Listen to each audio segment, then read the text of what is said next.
എല്ലാവർക്കും നമസ്തേ. ഇന്നത്തെ എൻ്റെ വീഡിയോയുടെ വിഷയം നമ്മുടെ കേരളത്തിലെ മാധ്യമ പ്രവർത്തനങ്ങളെക്കുറിച്ചാണ്. വിശിഷ്യ മനോരമ എന്ന് പറയുന്ന പത്രം നമ്മൾ നമ്മുടെ മുന്നിലെല്ലാം അവരെ സ്വയം അവതരിപ്പിച്ചിരിക്കുന്നത് ഞങ്ങൾ നിഷ്പക്ഷ മാധ്യമ പ്രവർത്തനം നടത്തുന്ന പത്രമാണ്, ഞങ്ങൾ പത്രമുത്തശ്ശിയാണ്, എല്ലാ കാര്യങ്ങളും ഞങ്ങൾ സ്വതന്ത്രമായും നിഷ്പക്ഷമായും ആണ് ജനങ്ങളിൽ എത്തിക്കുന്നത് എന്ന ഒരു കപട സന്ദേശം ജനങ്ങൾക്ക് നൽകി. അത് തന്നെയല്ല, അതിൽ കൂടുതൽ അവർ പറയുന്നുണ്ട് ഇന്ത്യയിൽ ഏറ്റവും കൂടുതൽ സർക്കുലേഷൻ ഉള്ള പത്രം എന്നും അവർ സ്വയം വിശേഷിപ്പിക്കുന്നുണ്ട്. നമുക്ക് തന്നെ അറിയാം, കേരളം അല്ലെന്നുണ്ട് കേരളത്തിന് പുറത്തുള്ള മലയാളികൾക്കിടയ്ക്ക് മാത്രമേ ഈ പത്രം ത്തിന് പ്രചാരമുള്ളൂ എന്നറിയാം. ഇതിൽ കൂടുതൽ പ്രചാരമുള്ള ഹിന്ദി പത്രങ്ങളുടെ ദേശീയ ദിനപത്രങ്ങൾ, അവർക്ക് പോലും ഇത്രയും സർക്കുലേഷൻ ഇല്ല എന്നുള്ള വ്യാജ പ്രചരണം നടത്തി അവർ ഒരു ഏറ്റവും വലിയ പത്രം എന്ന പരിവേഷം സ്വയം ഉണ്ടാക്കിയെടുത്തിട്ടാണ് അവർ ഈ വലിയ വലിയ പരസ്യങ്ങൾ നേടിയെടുക്കുന്നതും അതിൽ കൂടി കോടികൾ ഉണ്ടാക്കുന്നതും. അതൊക്കെ അവരുടെ ബിസിനസ്. അത് നമ്മൾ അതിനെക്കുറിച്ച് നമ്മൾ വിമർശിച്ചിട്ട് കഥയില്ല.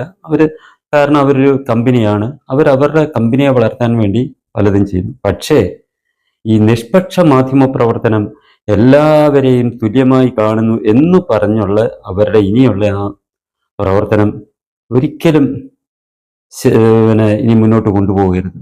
കാരണം ഇത് പറയാൻ കാരണം, ഈ 20-ാം തീയതി പമ്പയിൽ സർക്കാർ നടത്തിയ അയ്യപ്പ സംഗമത്തിൻ്റെ വാർത്ത, അതോടൊപ്പം തന്നെ പന്തളത്ത് വിശ്വാസികൾ നടത്തിയ വിശ്വാസി സംഗമം, അതിനെ അവർ കവർ ചെയ്തതും തമ്മിൽ നമ്മൾ താരതമ്യം ചെയ്യുക.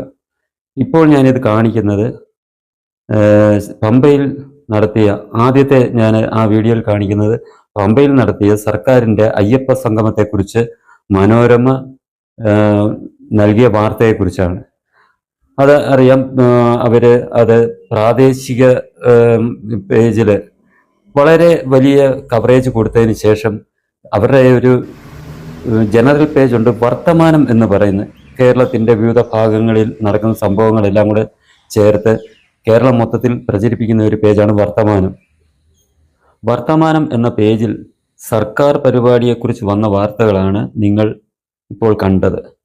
അതിനകത്തിൽ ആ പേജ് പൂർണ്ണമായും ആഗോള അയ്യപ്പ സംഗമത്തെക്കുറിച്ചുള്ള, അതായത് സർക്കാർ നടത്തിയ അയ്യപ്പ സംഗമത്തെക്കുറിച്ചുള്ള വാർത്തകളല്ലാതെ മറ്റൊന്നുമില്ലായിരുന്നു. ആ പേജ് ആ ഒരു പരിപാടിയെക്കുറിച്ചുള്ള വാർത്തകൾ കൊണ്ട് അവർ നിറച്ചു. അത് കേരളം മൊത്തം പോകുന്ന ഒരു പേജാണ്. എന്നാൽ 22-ാം തീയതി പന്തളത്ത് നടന്ന വിശ്വാസി സംഗമത്തെ തുടർന്ന് തൊട്ടടുത്ത ദിവസം വന്ന വാർത്ത നിങ്ങൾ കാണുക. അത് വെറും പ്രാദേശിക വാർത്തയായിട്ട് അവർ ചുരുക്കി.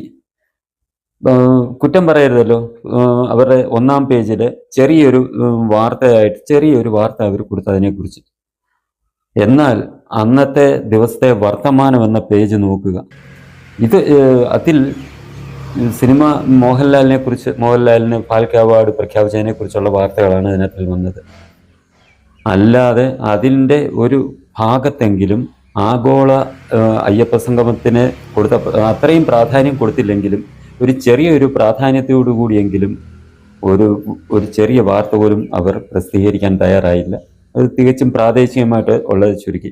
നമ്മൾക്കറിയാം, പന്തളത്ത് നടന്ന വിശ്വാസി സംഗമത്തിൽ NSS, SNDP അവർ പങ്കെടുത്തില്ല. അവർ വെറും അവർക്ക് വലിയ അണികളുള്ള നേതാക്കന്മാരല്ല എന്നുള്ള കാര്യം നമുക്കറിയാം. അതൊരു കമ്പനി പോലെ ഒരു ചെറിയൊരു കൂട്ടമാണ് അവർ നയിക്കുന്നത്. എന്നാൽ മഹാഭൂരിപക്ഷം ഈഴവരും നായർ സമുദായാംഗങ്ങളും മറ്റ് ജാതി സമുദായ സംഘടനകൾ, അതായത് 184-ൽ പരം വിവിധ സമുദായ സംഘടനകളും പങ്കെടുത്ത ഒരു സംഗമമായിരുന്നു പന്തളത്ത് നടന്ന വിശ്വാസി സംഗമം. അതിനെ തികച്ചും അവർ അപ്രസക്തമാക്കി വെറും പ്രാദേശികമായിട്ടുള്ള വാർത്തയായിട്ട് ചുരുക്കി. നമുക്കറിയാം, ശ്രീലങ്കയിൽ നിന്ന് വരെ പ്രതിനിധികൾ പങ്കെടുത്ത ഒരു സംഗമമായിരുന്നു പന്തളത്ത് നടന്ന വിശ്വാസി സംഗമം. സന്യാസി ശ്രേഷ്ഠരും സാമുദായിക നേതാക്കളും ഉൾപ്പെടെ നടത്തിയ ഒരു മഹാസംഗമം അതിനെ തികച്ചും തമസ്കരിച്ചുകൊണ്ടുള്ള വാർത്തയാണ് അവർ ചെയ്തത്. ഇത് ആ പത്രത്തിന്റെ ഇരട്ടത്താപ്പാണ്. അവർ പറയുന്നത് നിഷ്പക്ഷ മാധ്യമ പ്രവർത്തനം അല്ല എന്നുള്ളതാണ് നമ്മൾ അതിൽ നിന്ന് മനസ്സിലാക്കേണ്ടത്. ഞാൻ വരുത്തുന്നത് മനോരമയാണ്. അതിന് കാരണം എൻ്റെ ചെറുപ്പത്തിൽ, എനിക്കിപ്പം 59 വയസ്സ് കഴിഞ്ഞു. ഞാൻ ഓർമ്മയുള്ള കാലം തൊട്ട് കാണുന്ന ഒരു പത്രമായിരുന്നു മാതൃഭൂമി. എൻ്റെ വീട്ടിൽ അതായിരുന്നു വരുത്തിക്കൊണ്ടിരുന്നത്. എൻ്റെ അച്ഛൻ, അദ്ദേഹം വരുത്തിക്കൊണ്ടിരുന്നതും ഈ മാതൃഭൂമിയായിരുന്നു. അപ്പോൾ അതായത് എൻ്റെ കുടുംബത്ത് ഒരു 10-70 വർഷത്തിന് മേൽ തൊട്ട് വരുത്തിക്കൊണ്ടിരുന്ന ഒരു പത്രമായിരുന്നു മാതൃഭൂമി. ഞാൻ ആ മാതൃഭൂമി നിർത്തിയിട്ടാണ് മനോരമ പത്രം വരുത്താൻ തുടങ്ങിയത്. അതിന് കാരണമുണ്ട്. നായർ സമുദായത്തെ അധിക്ഷേപിക്കുന്ന രീതിയിലുള്ള ഒരു നോവൽ, ഒരു ഹരീഷിന്റെ മീശ എന്ന് പറയുന്ന നോവൽ പ്രസിദ്ധീകരിച്ചതിൽ പ്രതിഷേധിച്ചാണ് ഞാനന്ന് മാതൃഭൂമി പത്രം നിർത്തി മനോരമ പത്രത്തിന്റെ വരിക്കാരനാകുന്നത്, എൻ്റെ വീട്ടിൽ മനോരമയെ കയറ്റുന്നത്. എന്നാൽ ഈ കഴിഞ്ഞ ദിവസത്തെ ഇവരുടെ ആ നടപടി കാരണം ഞാനൊരു കാര്യം തീരുമാനിച്ചു. തമ്മിൽ ഭേദം തൊമ്മൻ. മനോരമ നിർത്തുക, മാതൃഭൂമി വീണ്ടും എൻ്റെ വീട്ടിൽ കയറ്റുക എന്നുള്ള തീരുമാനം. ഈ വരുന്ന 1-ാം തീയതി മുതൽ, അതായത് ഒക്ടോബർ 1-ാം തീയതി മുതൽ ഞാൻ ഇനി ഈ മനോരമ പത്രം എൻ്റെ വീട്ടിൽ നിന്ന് അടിച്ചു പുറത്താക്കാൻ തീരുമാനിച്ചിരിക്കുകയാണ്. പകരം മാതൃഭൂമി തന്നെ വരുത്താൻ തീരുമാനിച്ചു. നിങ്ങൾ അന്നേരം ചോദിക്കും, എന്താണ് മാതൃഭൂമി വരുത്തുന്നത്, വേറെ പത്രങ്ങളില്ലേ? മാതൃഭൂമി വരുത്തുന്നതിന് കാരണമുള്ളത് മറ്റ് പത്രങ്ങൾ വരുത്താതിരിക്കാനും കാരണമുണ്ട്. അത് വ്യക്തിപരമായിട്ടുള്ള കാരണമാണെന്ന് കൂട്ടുക. ഹിന്ദുക്കളുടെ കാര്യങ്ങൾ എഴുതുന്ന പത്രങ്ങൾ ഒന്നും എന്താ വരുന്നത്, അതിന് കാരണമുണ്ട്. ഞാൻ മാതൃഭൂമിയിലോട്ട് തിരിച്ചു പോകാൻ തീരുമാനിച്ചത് ഈ മനോരമയുടെ ഈ തെറ്റായ നിലപാട് കാരണമാണ്. ഇപ്പോഴും ഞാൻ അതിൽ ഒരു ഹിന്ദു സംഘടനാ പ്രവർത്തനവുമായിട്ട് മുന്നോട്ട് പോകുന്ന ആളാണ്. എങ്കിൽ കൂടി മാതൃഭൂമിയെ വീട്ടിൽ കയറ്റാൻ തീരുമാനിച്ചത് മനോരമയുടെ ഈ ഒരു മര്യാദഘട്ട സമീപനം, ഹിന്ദു സമൂഹത്തോടുള്ള, വിശ്വാസി സമൂഹത്തോടുള്ള മര്യാദഘട്ട ആ ഒരു സമീപനം കാരണമാണ് ഞാൻ മനോരമ നിർത്തുന്നത്. എന്തായാലും മനോരമയ്ക്ക് ഇത്രമാത്രം സർക്കുലേഷൻ ഉണ്ടാകാൻ കാരണം ഹിന്ദു സമൂഹം തന്നെയാണ്. ഒരുപാട് ഹിന്ദുക്കൾ ഈ പത്രം വരുത്തുന്നുണ്ട്. അവരെ കുറിച്ച് പോലും ഇവർ ചിന്തിക്കാൻ തയ്യാറാകാതെയാണ് ഇവർ ഹിന്ദു സമൂഹത്തിനോട് നിഷേധാത്മകമായ നിലപാട് സ്വീകരിച്ചിരിക്കുന്നത്. അത് അംഗീകരിക്കാൻ എനിക്ക് കഴിയില്ല. അതുകൊണ്ട് ഞാൻ ഈ മനോരമയെ ബഹിഷ്കരിക്കുകയാണ്. അവർ അതിനകത്തിൽ അന്നേരം ചോദിക്കുക, അതിനകത്ത് ഒരുപാട് ഹിന്ദുക്കൾ പ്രവർത്തകരില്ലേ, അവർക്ക് നല്ല ശമ്പളം കൊടുക്കുന്നില്ല എന്നൊക്കെ. ശരിയാണ്, അത് അവരുടെ ബിസിനസ് തന്ത്രമാണ്.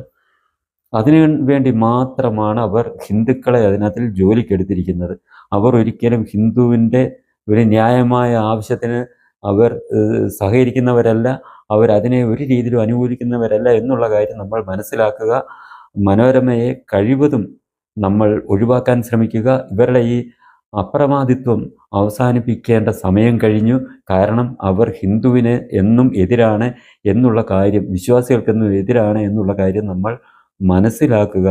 ഇവരുടെ കപടമുഖം നമ്മൾ മനസ്സിലാക്കി അവരെ ഇപ്പോഴത്തെ ആ ഒരു സ്ഥാനത്ത് നിന്ന് പരമാവധി താഴെ കൊണ്ടുവരാൻ നമ്മൾക്ക് ഓരോരുത്തർക്കും ഉത്തരവാദിത്വം ഉണ്ടെന്നുള്ള കാര്യം നമ്മൾ മനസ്സിലാക്കുക.